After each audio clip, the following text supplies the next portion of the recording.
this thing over with. You see the hatred he's got for Putin. It's very tough for me to make a deal with that kind of hate. He's got tremendous hatred. And I understand that, but I can tell you the other side isn't exactly in love with, him either. So it's not a question of alignment. I'm aligned with the world. I want to get the thing set. I'm aligned with Europe. I want to see if we can get this thing done. You want me to be tough? I could be tougher than any human being you've ever seen. I'd be so tough. But you're never going to get a deal that way, so that's the way it goes. All right, one more question. Hey, I will respond to this. So look, for 4 years in the United States of America, we had a president who stood up at press conferences and talked tough about Vladimir Putin, and then Putin invaded Ukraine and destroyed a significant chunk of the country. The path to peace and the path to prosperity is maybe engaging in diplomacy. We tried the pathway of Joe Biden of thumping our chest and pretending that the President of the United States' words mattered more than the President of the United States' actions. What makes America a good country is America engaging in diplomacy. That's what President Trump is doing. Can I ask you? Sure. Yeah? Yeah. Okay. So he occupied our parts, big parts of Ukraine, part of East and Crimea. So he occupied it on 2014. So during a lot of years, so I'm not speaking about just Biden, but those time was Obama, then President Obama, then President Trump, then President Biden, now the President Trump, and God bless, now President Trump will stop him. But during 2014, nobody stopped him. He just occupied and took. He killed people. You know what the contact line? 2015. 2014. 2014 and 2014. 2014. Yeah. So I was not here. Yeah, but that's exactly right. Yes, but during 2014 till 2022, the situation the same. The people have been dying on the contact line. Nobody stopped him. You know that we had conversations with him, a lot of conversation, my bilateral conversation, and we signed with him, me, like a new president.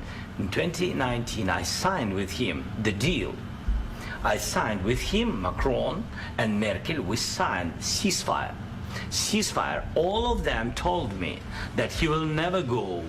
We signed him with gas contract, yes, but after that, he broken this ceasefire. He killed our people and he didn't exchange prisoners. We signed the exchange of prisoners, but he didn't do it. What kind of diplomacy, JD, you are speaking about? What do you mean? I'm talking about the kind of diplomacy that's going to end the destruction of your country. Yes, but if you Mr. President, with respect, I think it's disrespectful for you to come into the Oval Office and try to litigate this in front of the American media. Right now, you guys are going around and forcing conscripts to the front lines because you have manpower problems. You should be thanking the President for trying to bring it into this conflict. Have you ever been to Ukraine that you say what problems we have? I have been to. Count once. I've actually watched and seen the stories, and I know what happens is you bring them on a propaganda tour, Mr. President. Do you disagree that you've had problems bringing people into your military? And do you think that it's respectful to come to the Oval Office of the United States of America and attack the administration that is trying to prevent the destruction of your country? A lot of questions. Let's start from the beginning. Sure. First of all, during the war, everybody has problems, even you, but you have nice ocean and don't feel now, but you will feel it in the future. God bless. You don't know that. God bless. God bless. You will not have war. Don't tell us what we're going to feel. We're trying to solve a problem. Don't tell us what we're going to feel. I'm not telling you. Because you're in no position to dictate that. That's exactly Remember what this. you're doing. You're in no position to dictate what we're going to feel. We're going to feel very good. You will feel influence. We're going to feel very good and very strong. You will feel influence. You're right now not in a very good position.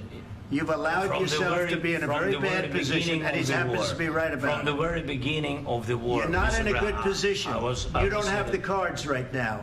With us, you start having cards. Right now, you don't. You're playing cards. You're playing cards. You're gambling with the lives of millions of people. You're gambling with World War III. You're gambling with World War III. And what you're doing is very disrespectful to the country, this country, that's back to you, far more than a lot of people said they should have. Have you said thank you once? this A lot entire of meeting? times. No, in this Even entire meeting, today. have you said thank Even you? today. You went to Pennsylvania and campaigned for the opposition in October. Offer some words of appreciation for the United States what of you're speaking America about? and the president who's trying to save your country. Please, you think that if you will speak very loudly about the war, you He's can... not speaking loudly. He's not Yeah. speaking loudly. Your country's Can I- in big can I- trouble. can I Wait a answer? minute. No, Can you've I done a lot answer? of talking. Your country is in big trouble. I know. You're not winning. I know. You're not winning this. You have a damn We- good chance of we are coming out staying, okay because of Mr. us. President, we are staying in our country, staying strong from the very beginning of the war. We've been alone, and we are thankful. I said thanks You haven't in been this alone. cabinet. You and haven't not been only alone. in this We cabinet. gave you, through I this said stupid thank you. president, $350 billion. You voted we gave for you your military president. equipment, You and your voted men for are your brave, president. but they had to use our military. What about West If you didn't have You our invited military me- equipment, you invited if me you to didn't speak- have our military equipment, this war would have been over in 2 weeks. In 3 okay? days, I heard it from Putin. In 3 days, this is something Maybe new. less. In 2 weeks, of course, It's yes. going to be a very hard thing to do business like this. I Again, tell you. just say thank you. I said a lot of accept times that thank there, you accept to that- American people. Accept that there are disagreements, and let's go litigate those disagreements rather than trying to fight it out in the American media when you're wrong. We know that you're wrong. But you see, I think it's good for the American people to see what's going on. I understand, sir. I think it's I very understand. important. That's why I kept this going so long. You have to be thankful. You don't have the I'm cards. thankful. You're buried there. Your people are dying. tell you You're again, running low I know. on soldiers. Don't- Listen, don't, please, you're running Mr. low on President. soldiers. It would be a damn good thing. Mr. And President. then you tell us, I don't want a ceasefire. I don't want a ceasefire. I want to go and I want this. Look, if you could get a ceasefire right now, I tell you, you take it so the bullets stop flying and your men stop getting killed. Of course, we want to stop the war. But you're I saying said- you don't want a ceasefire. But I said to you, I want a ceasefire. with guarantees. Because you'll get a ceasefire faster than an agreement. Ask our people about ceasefire, what they think. That wasn't doesn't with matter me. for you what- that what wasn't this with me. means. It That was wasn't with with a you. guy named Biden who was not a smart person. That was with Obama. It was your president. Excuse me. That was with Obama, who gave you sheets, and I gave you javelins. Yes. I gave you the javelins to take out all those tanks. Obama gave you sheets. In fact, the statement is Obama gave sheets and Trump gave javelins. You got to be more thankful, because let me tell you, you don't have the cards. With us, you have the cards. But without us, you don't have any cards. One more question to Mr. Vice President. I'm sorry. It's going to be a tough deal to make, Um, because the attitudes have to change. what if Russia breaks ceasefire? What if Russia